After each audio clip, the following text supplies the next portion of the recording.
that the zero tolerance policy that was recently enacted at the southern border, now let's remember that, the southern border, okay, was to serve as a deterrent for the migrant parents who were entering the United States seeking asylum, okay? Now, we belong to many international agreements where we agreed to take people, no matter where they came from, if they were fleeing violence, death, and sexual assault. Let's be real clear. The people that are coming in and that are being separated and putting in prison, because this is prison for these children, are asylum seekers. Okay? And what the Trump administration is doing is unconstitutional.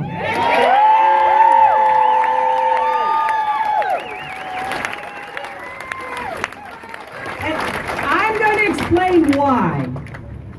First of all, you cannot intentionally interfere with the family unit. Okay?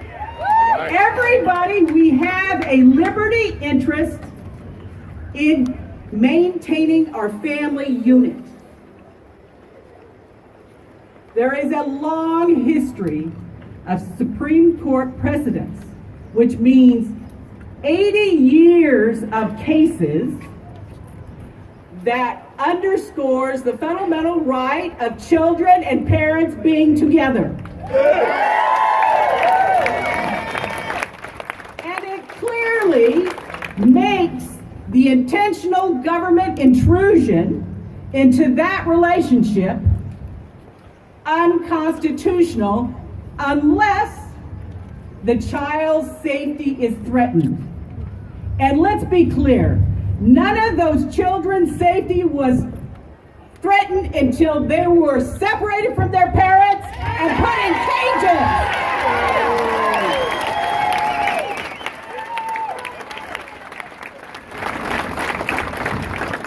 There's a case that was decided in 2000, Granville. And write this down if you want to, because you can look it up for yourself. 530 U.S. 57, 2000. The Supreme Court cited nearly 80 years of case law that describe parents' rights in the care, custody, and control of their children. And, quote unquote, perhaps the oldest fundamental liberty interest recognized by the U.S. Supreme Court. The Supreme Court further explained government action may only intentionally infringe on this liberty interest only in the interest of the child's welfare and safety.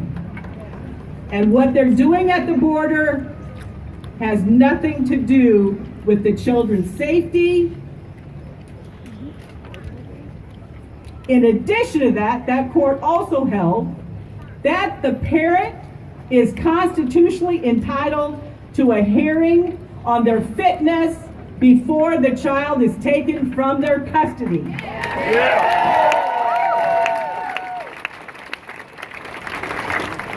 Now here's the untold secret.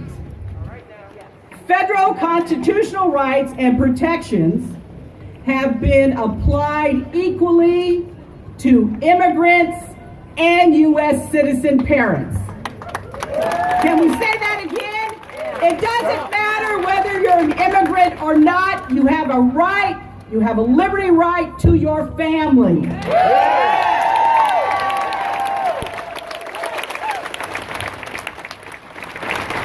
And I'm going to cite a few decisions so that you can go look at them and maybe throw them up to whoever argues about whatever.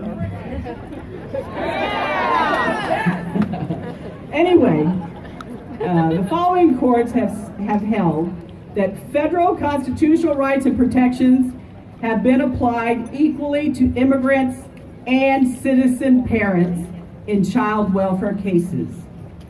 In Rideau out of Ohio, 2012. In ENC, Texas, 2010. And Nebraska, in the interest of Angelina. Nebraska, 2009. Enforcement actions cannot be used to justify the intentional family separation. Even our own Nebraska Supreme Court got it right.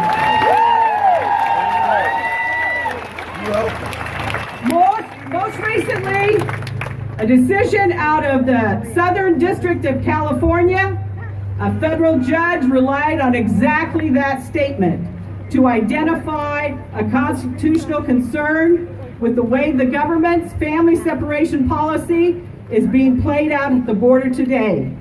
That case is Miss L versus ICE, June 6, 2018.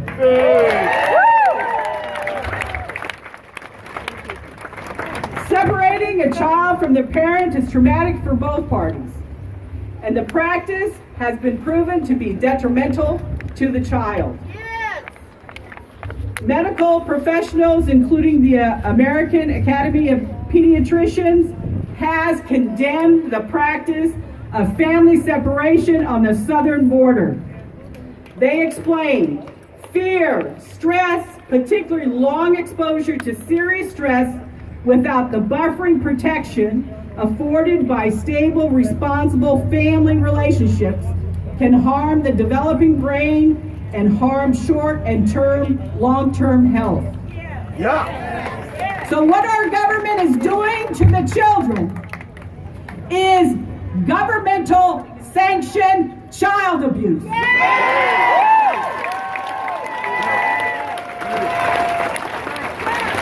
And if we did that, they would throw us in jail. So what should we do? We should throw their asses in jail.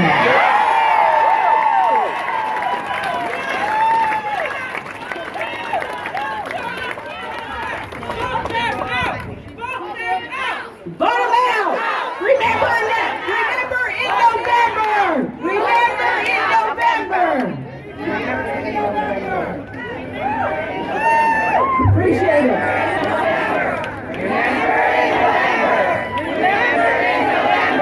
Remember in November. Now, I'm going to tell you another dirty little secret that the government doesn't want you to know. All right. Once the children, and keep this in mind, they are asylees. They're seeking asylum.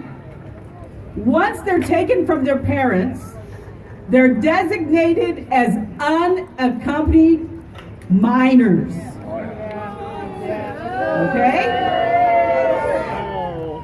Requiring that they be placed in the custody of the Office of Refugee Resettlement.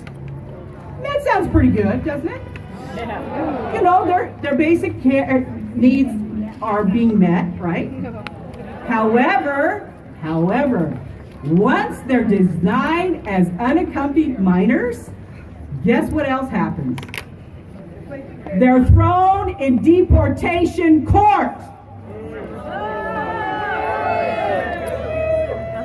And once they go into court, I can guarantee you, because I've seen it with my own eyes, these children are not afforded an attorney.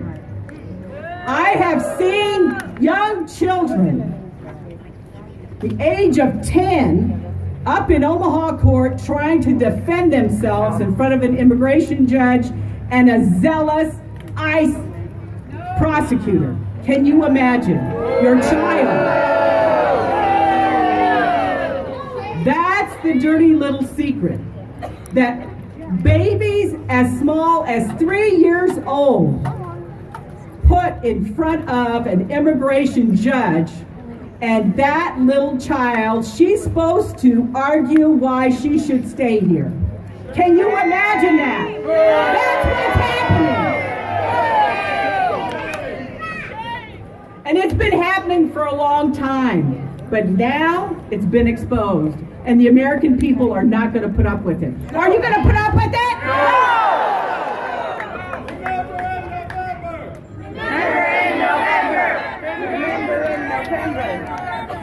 Now, another little dirty secret I'm going to tell you about. Back in '93, there was a consent decree that was signed by the government in regards to how they handled minors across the border. Okay? And in this decision, Justice Scalia, yes, I said Scalia. No, wait a minute. This is one time that he actually got it right.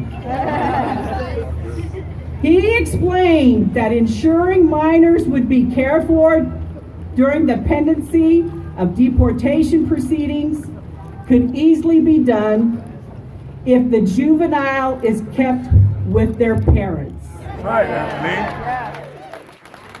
And then the parents can go ahead, go through the process, and then they can be released and then go to court later. Gee, whoever thought Scalia had sense. But he does. Okay? He did. He was right. He was right about keeping families together. So, Trump's a systematic practice of separating parents and children is antithetical to our values as a country.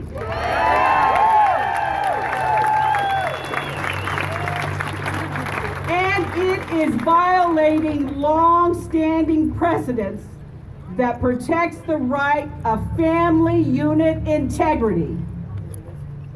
It burdens the federal criminal justice system because they're citing these parents and charging them with a criminal misdemeanor, which they've never done in the practice of immigration law as far as I've seen or ever practiced. It's a misdemeanor, and it's unconstitutional because actually these folks are asylee applicants. But that's another story. Anyway, in turn, now we have babies being taken from the breast of the mother, children forced to be their own lawyers in immigration court, and immigration judges having their hands tied because Sessions has now required them to adjudicate over 700 immigration cases a year. They have lost their God-living minds.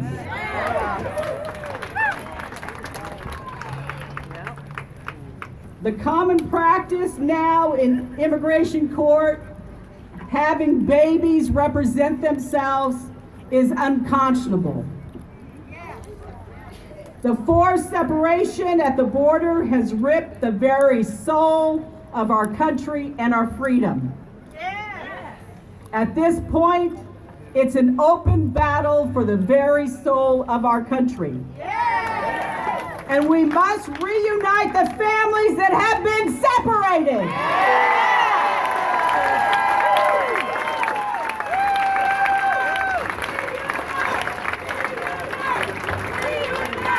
So I ask you, let's work together to reunite the families, take our country back to fairness and liberty for